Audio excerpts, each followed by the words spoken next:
Ibu mau pergi, tolong jaga toko. Harus akulah Jaya. Tertunggal.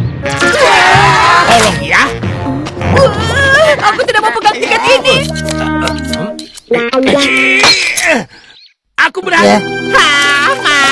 Cocok demi menciptakan lagu terbaik. Karyawan, terserah. Yang benar satu. Nobita pembohong. Anak itu.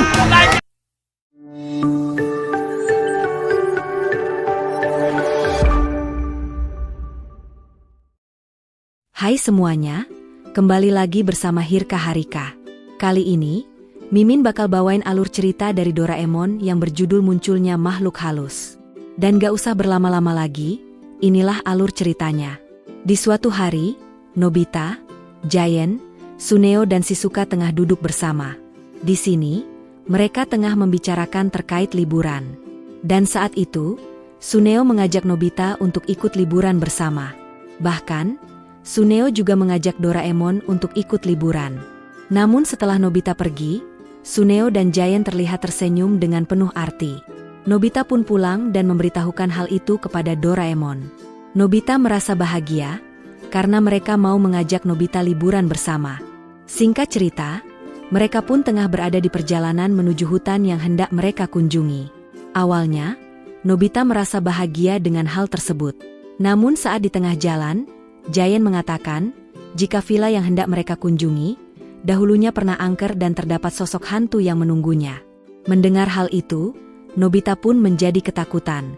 Dan saat mereka sampai di lokasi, mereka harus menaiki banyak tangga untuk sampai di villa tersebut. Namun, karena Nobita merasa ketakutan, Nobita pun menjadi lambat di perjalanan.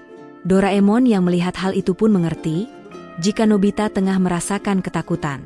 Doraemon kemudian mengeluarkan sebuah alat, di mana alat itu berguna untuk menghapus memori seseorang dalam 10 menit ke belakang. Doraemon pun melakukan hal tersebut, sehingga Nobita lupa akan hal buruk itu. Alhasil, Nobita menjadi semangat dan bisa sampai di villa paling pertama. Bahkan, Shizuka pun memuji kegesitan Nobita yang mampu menaiki tangga yang sangat banyak dengan cepat. Saat mereka semua telah sampai di lokasi, mereka terheran-heran karena villanya kosong. Saat itu, Giant menemukan sebuah surat yang menjelaskan jika pamannya atau si pemilik villa tengah pergi. Membaca surat itu membuat Giant memiliki ide untuk mengerjai Nobita. Giant pun mengatakan, jika di sini, mereka akan bertemu sosok hantu tersebut. Saat itu, Giant menakut-nakuti Nobita jika bisa saja, hantu penunggu villa itu muncul. Bersama dengan hal itu, Giant meminta Nobita untuk menimba air, Doraemon memotong kayu dan Shizuka yang memasak. Saat Nobita hendak menimba air, ia melihat Doraemon yang tengah santai. Nobita pun mengingatkan jika saat itu, Doraemon harus memotong kayu bakar. Ternyata, Doraemon tengah menggunakan alat duplikat, dan yang sedang memotong kayu adalah duplikat Doraemon. Namun Doraemon belum ingin meminjamkan kepada Nobita karena benda itu hanya ada satu. Nobita pun memiliki ide untuk meminjam alat penghilang ingatan kepada Doraemon. Setelah itu, Nobita menerapkannya kepada Doraemon dan meminjam alat tersebut. Alhasil, Doraemon sendiri yang memotong kayu, dan Nobita menggunakan alat itu untuk menimba air. Di sore harinya, Nobita pun mengatakan kepada Giant dan Suneo jika ia sudah selesai menimba air. Nobita pun diperbolehkan mandi terlebih dahulu karena sudah menimba air. Saat Nobita tengah mandi, Giant dan Suneo pun menjaili Nobita. Dan karena Nobita ketakutan, alhasil, air yang ada di bak pun tumpah mengenai Giant dan juga Suneo. Setelah itu, saat makan malam bersama, Nobita ingin pergi ke toilet. Lagi-lagi, Giant hendak menjaili Nobita. Nobita yang ketakutan pun lari dengan kencang, hingga Giant yang tengah bersembunyi di balik pintu pun langsung terjatuh terkena pintu tersebut. Di sini, Nobita pun mengatakan, jika ia melihat hantu dan sangat ketakutan. Alhasil, Nobita diejek oleh Giant dan Suneo, jika Nobita adalah penakut. Nobita pun kesal karena dibilang penakut dan memutuskan untuk meminta bantuan alat duplikat. Ia ingin menghantui Giant dan juga Suneo. Namun Nobita juga ingin menunjukkan, jika ia mampu mengusir makhluk halus.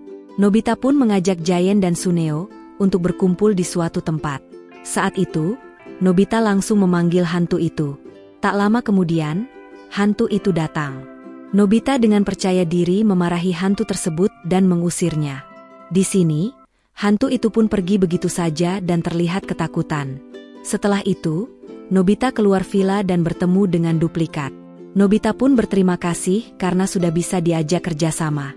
Namun ternyata, duplikat itu sama sekali belum keluar dan masih berada di tempat itu. Bisa disimpulkan, hantu yang tadi merupakan hantu sungguhan. Membuat Nobita merasa lemas tak berdaya karena telah berani mengusir hantu sungguhan. Dan film berakhir. Terima kasih yang sudah menonton. Jangan lupa, bantu Mimin dengan klik like, subscribe dan nyalakan loncengnya, supaya tidak ketinggalan video lainnya. Baru-baru ini tengah heboh sebuah film yang berjudul Catatan Harian Menantu Sinting. Film yang dibintangi oleh Raditya Dika dan Ariel Tatum ini menuai banyak komentar netizen karena aksi dari kedua pemain yang terlihat sangat heboh karena adegan dewasa dan lucu dari si pemain.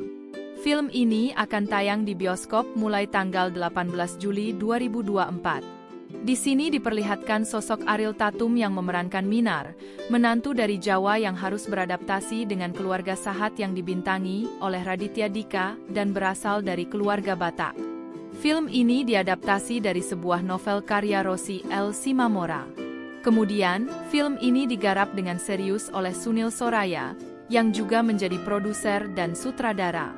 Film Catatan Harian Menantu Sinting menceritakan tentang problematika pasangan baru yang tinggal bersama mertua.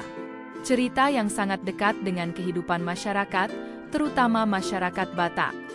Sunil Soraya pun melihat potensi dari cerita ini, hingga membuat semangatnya menggebu-gebu untuk mengangkatnya ke layar lebar. Di sini, mertua Minar selalu menagih Minar untuk memberikan cucu laki-laki sebagai penerus marga. Masalah semakin rumit ketika mertua Minar menghadirkan ranjang keramat yang merupakan peninggalan opungnya Sahat. Menurut mertua Minar, ranjang tersebut bisa membuat Minar cepat hamil. Minar dan mertuanya memiliki pandangan berbeda terkait cinta. Minar menganggap jika cinta itu adalah quality time dan komunikasi. Sedangkan menurut mertuanya, cinta adalah kehadiran anak laki-laki. Dari konflik inilah, menjadikan Minar tidak betah berada di rumah mertua, dan bersikeras untuk bisa keluar dan memiliki rumah sendiri. Film kali ini bisa dikatakan film drama komedi. Sunil Soraya mengambil drama komedi dan kemungkinan besar bakal banyak yang nonton film ini. Melihat trailernya saja, kita sudah disuguhkan dengan kekocakan para pemainnya. Bahkan, adegan dewasa yang ditampilkan di film ini sepertinya akan membuat para penonton heboh. Gimana guys? Penasaran dengan filmnya? Kira-kira bakal selucu apa dan sedramatis apa film Catatan Harian Menantu Sinting kali ini ya? Kita tunggu filmnya di bioskop kesayangan kalian.